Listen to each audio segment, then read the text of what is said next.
Hello, today we will look at the analysis of the poem Dog's Death by John Updike.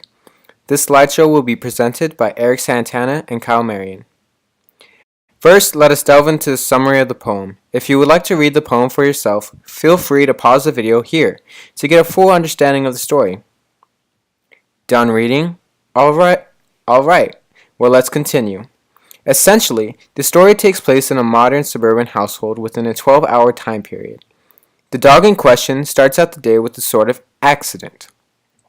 Then, afterwards, we see the dog, as well as the family, go through a series of unfortunate events. The dog experienced trauma so that, unbeknownst to the owners, she has a ruptured liver. The next morning, the family leaves for school and leaves the dog alone at home. While away, the dog crawls under the youngest child's bed space, and the family returns to their pet that is fighting for its life.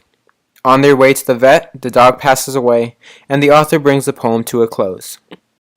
Now, let's go more in depth with these 4 lines. In most poems, authors use meter to help the structure of the story. According to the Poetry Foundation, meter is a rhythmical pattern of stressed and unstressed syllables in verse. In English poetry, the predominant meter is accentual syllabic. For example, this means one would have a stressed syllable followed by 1 or 2 unstressed syllables. Throughout the story, the author utilizes meter in his poem by using 12 syllables in each sentence in order to keep a solid tempo in his poem. This allows the story to flow and engage the audience to keep up with the emotional appeals that the author is trying to convey. In fact, this also allows Updike to allow the audience to feel a sense of suspense and urgency at the same time. This happens because although there are 12 syllables per line, the sentences continue past each other like it is offbeat. Just as well, this aids in creating the foreshadowing thought about the dog's unhappy end during a cheerful time. Now, here's Kyle to take it away. Alright, now let's continue on with rhythm and rhymes. When you think of a poem, the first thing to come to mind is, of course, rhyming. The author does not steer away from the crowd at this instance. Although not every line in the poem is rhymed, the author still uses a fair amount of rhyming. The rhyme helps in keeping the tempo of the poem.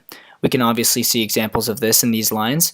Monday morning, as the children were noisily fed and sent to school, she crawled beneath the youngest's bed. And also in this line, to bite my hand and died, I stroked her warm fur, though surrounded by love that I would have upheld her. As you can see, rhyming aids in keeping the rhythm of the story. A big part of Updike's rhythmic pattern is repetition. At the beginning of the poem, Updike writes, "To use the newspaper spread on the kitchen floor, and to win, wedding there, the words, 'Good dog, good dog.'" Then, as the story comes to a close, we also see the lines of diarrhea and had dragged across the floor to a newspaper carelessly left there. Good dog. What quickly becomes apparent is the repetition of newspaper and the phrase good dog. This brings the reader to remember back to the time when it was a cheerful emotion to say good dog, and now it is one with a somber tone. This now finally brings us to the author's tone throughout the poem. Even in the beginning, the first line gives the reader a sense of sadness through the dog's accident. Then the story continues to the lines displayed right here on the slide. As you can see, the poet decided to take a dark turn for his character. However, towards the end of the poem, the somber turn turns into a sympathetic tone, along with the final words and goodbye for the good dog. Thank you. Hi, my name is Kyle, and I'm going to be presenting this project to you. It's an analysis of Dog's Death by John Updike. Will be accompanied here by Eric Santana. What's Updike? That's inappropriate.